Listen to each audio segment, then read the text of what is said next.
ప్రపంచ మత్స్యకార దినోత్సవం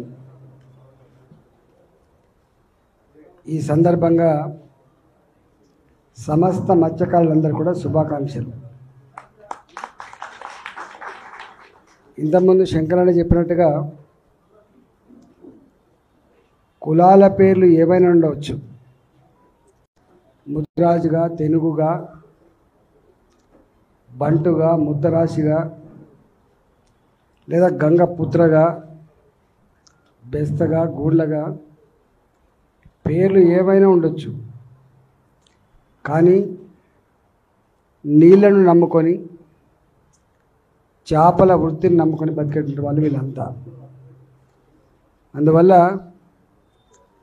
ఇది ఒక కులానికి సంబంధించింది కాకుండా మత్స్యకారులందరికీ సంబంధించినటువంటి సమస్య. కాబట్టి శంకరన్న ఇంతకుముందు చెప్పినట్టుగా అవకాశం వచ్చినాడు, చేసే స్థానంలో ఉన్ననాడు సమస్యలు వల్లించడం కాకుండా, ప్రస్తావించడం కాకుండా, సమస్యల మీద కొట్లాడు కాకుండా, సమస్యల్ని పరిష్కరించేటువంటి వృత్తులను బట్టి పేర్లు వచ్చినాయా అదంతా ఒక చరిత్ర, అది మనకు అక్కర్లేని సబ్జెక్ట్. కానీ ఎక్కడికక్కడ కొన్ని వృత్తులేమో అడుగంటిపోయినాయి, కనుమరుగైపోతూ ఉన్నాయి. మనిషి ఉన్నంత వరకు ఇవాళ ఈ ప్రపంచంలో ఉండే ఏకైక వృత్తి మాత్రం మత్స్యకార వృత్తి అయితే ఉంటుంది పక్క. ప్రపంచం మొత్తంలో 3/4 వంతు నీళ్ళదే స్థానం. 3/4 వంతు నీళ్ళది, 1/4 వంతు భూమిది. అందువల్ల భూలోకానికంటే కూడా, భూప్రపంచానికంటే కూడా సముద్రం చాలా ఎక్కువ. కాబట్టి రెండో అతి ముఖ్యమైనది ఏంటంటే మానవాళికి, మానవ మనుగడకి, మనిషికి ఆహారాన్ని అందించేది కూడా నీళ్ళే. కాబట్టి ఆ నీళ్ళలో ఉండేటువంటి మత్స్య సంపదనే. కాబట్టి ప్రపంచవ్యాప్తంగా ఒక దేశంలో ఉంటుంది, ఒక దేశంలో ఉండని అనేక ఉండొచ్చు. కానీ అన్ని దేశాలకు అందరికీ అందుబాటులో ఉండేది మాత్రం మత్స్య సంపద. ఇవాళ మటన్ తింటే కొలెస్ట్రాల్ వస్తా అని చెప్పేవాళ్ళు కొంతమంది ఉండొచ్చు, చికెన్ తింటే ఇది అవుతుందని చెప్పి చెప్తా ఉన్నారు. కాబట్టి ఇవాళ మనిషికి ఆరోగ్యాన్ని, మనిషికి ఎదుగుదలను, మనిషి తెలివితేటల్ని ఇవన్నీ కలబోసి మనిషికి ఇవాళ అందించే చేపలు మాత్రమే చెప్పి ప్రపంచ ఆరోగ్య సంస్థ ఇవాళ చెప్పిన విషయం మనకంతా తెలుసు. అందువల్ల ఈ వృత్తికి ఇక్కడ ఉంటుంది, ఇక్కడ ఉండదు అని కాకుండా లక్షలాది మంది, కోట్ల మంది ప్రజానికానికి ఇవాళ వృత్తిగా ఉండి, కోటాను కోట్ల ప్రజానికానికి మంచి ఆహారాన్ని అందించే వాళ్ళంతా కూడా మత్స్యకారులు. వీళ్ళ సంఖ్యని, వీళ్ళ వృత్తిని, మన యొక్క శక్తిని గుర్తించి మత్స్యకార దినోత్సవాన్ని ఏవైతే జరుపుకుంటూ ఉన్నామో, రాబోయే కాలంలో మరింత ఎఫెక్టివ్గా ఐక్యతతో జరుపుకోవాలని చెప్పి ఈ సందర్భంగా సూచన చేస్తూ ఉన్నాం. ఇవాళ ఒకటేమో మత్స్యకారులుగా మన సమస్యలు, రెండవది ఇంత జనాభా ఉన్నప్పటికి కూడా రాజకీయ పరంగా మమ్మల్ని ఏ పార్టీ కూడా ప్రోత్సహిస్తలేదు, సముచిత ప్రాధాన్యత ఇవ్వలేకపోతూ ఉంది. పేరుకే తప్ప, ఓట్లప్పుడు వాడుకునే దానికోసం తప్ప నిజమైన పద్ధతిలో మాత్రం సపోర్ట్ చేస్తున్నటువంటి మాట ఏదైతే ఉందో అది అక్షరాల సత్యం.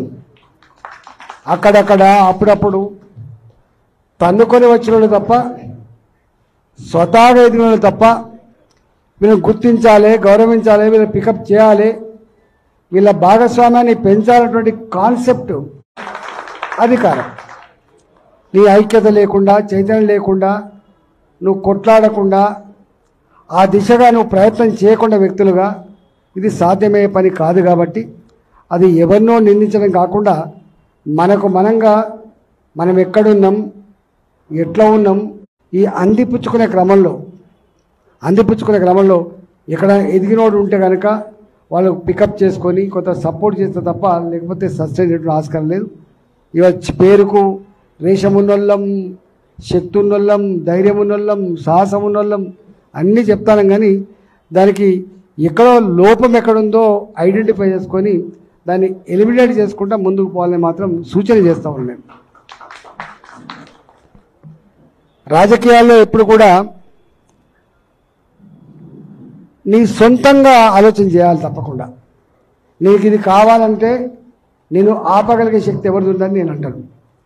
నువ్వు ఏం కావన్నో, ఎట్లా కావన్నో, ఎట్లా ఎదగానో అది నీ చేతుల్లో ఉంటుంది తప్ప మంది చేతులు ఉండే ఆస్కారం లేదు. కాబట్టి వ్యక్తులుగా ఉన్న వాళ్ళు కూడా తప్పకుండా మనం ఎక్కడికక్కడ నిర్దేశించుకొని పనిచేయాలని చెప్పి నేను కోరుతా ఉన్నా.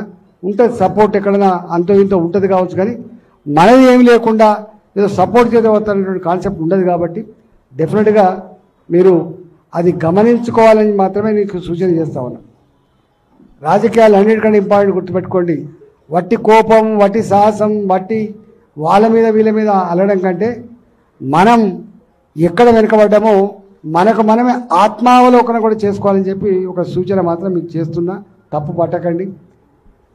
తర్వాత సరే నాలాంటోడు ఒక ఉద్యమంలో వచ్చిండు, తెలంగాణకు పరిచయం అయిండు, అందరి పొత్తుల సర్దిగా గుర్తించిండ్రు, ఆశీర్వదించిండ్రు. ఆ క్రమంలో నేను ఈ జాతిలో పుట్టిన బిడ్డను కాబట్టి నేను కొన్ని అధికారం లేనినాడు కూడా కొన్ని ఎన్ని విషయాల మీద మాట్లాడినో, ఏమేమి మాట్లాడినో అవంతా మీకు చరిత్ర ఉన్నది. అధికారం వచ్చిన తర్వాత కూడా వారు చెప్పిండ్రు. కానీ ఒక్కటి మాత్రం సత్యం ఏంటంటే ఇవాళ ప్రభుత్వాలు గీత కార్మికులు ఉన్నారు, ఎంతమంది ఉంటే అంతమంది సభ్యత్వం వస్తుంది. చేనేత కార్మికులు ఉన్నారు, వృత్తిలో ఉంటే సభ్యత్వం వస్తుంది. ఇవాళ మనకు గొర్రెల విషయంలో ఉంది, వృత్తిలో ఉంటే వస్తుంది. కానీ వృత్తిలో ఉండంగా కూడా సభ్యత్వం పొందని జాతి అంటూ ఏదైనా ఉంటే అది మత్స్యకార జాతి మాత్రమే. ఎప్పుడో అవుట్డేటెడ్ ఒకనాడు చెర్లల్లో, కుంటలలో, వాగులలో ఉన్నటువంటి చందమామ చేపలో, జల్ల చేపలో మొత్తం చెరువంతా కొడితే టన్ను చేపలు వెళ్ళని రోజుల నుంచి వెళ్ళి ఇవాళ ఆ టన్ను చేపలు వెళ్ళే ఆ చెరువులో ఇవాళ హైబ్రిడ్ వెరైటీస్ వచ్చిన తర్వాత నీ బంగారు తీగ కావచ్చు, అది రవ్వు కావచ్చు, అది ఇంకోటి కావచ్చు, ఒక టన్ను వెళ్ళే చెరువులో 30 టన్నులు 40 టన్నుల మత్స్య సంపద వస్తున్నప్పుడు ఇంకా వాటర్ స్ప్రెడ్ ఏరియా 2.5 ఎకరాలే ఉండాలి. అట్లయితేనే సభ్యతటువంటి మూర్ఖపు అవుట్డేటెడ్ జీవోలని సవరించాలని చెప్పి మేము ప్రాక్టికల్ ఆర్గ్యుమెంట్ ఇచ్చినాం కూడా. కానీ ఎందుకో కొంతమంది దాన్ని గుడ్డిగా వ్యతిరేకించే ప్రయత్నం చేసిండ్రు. మేము మత్స్యకారులకి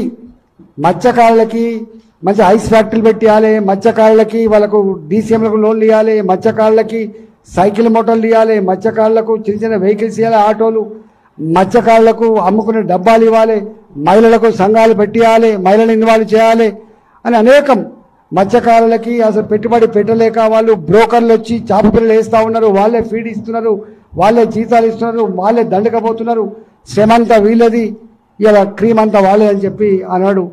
నేను చాలా రాష్ట్రాలకు పోయి తిరిగి వచ్చి కేజీ కల్చర్ ఏంది, ఇంటెన్సివ్ ఫిషింగ్ ఏంది అవన్నీ కూడా తెలుసుకొని వచ్చి కొన్ని జీవోలు ఇచ్చినాం. దాని మీద పెద్ద డిబేట్ జరిగింది.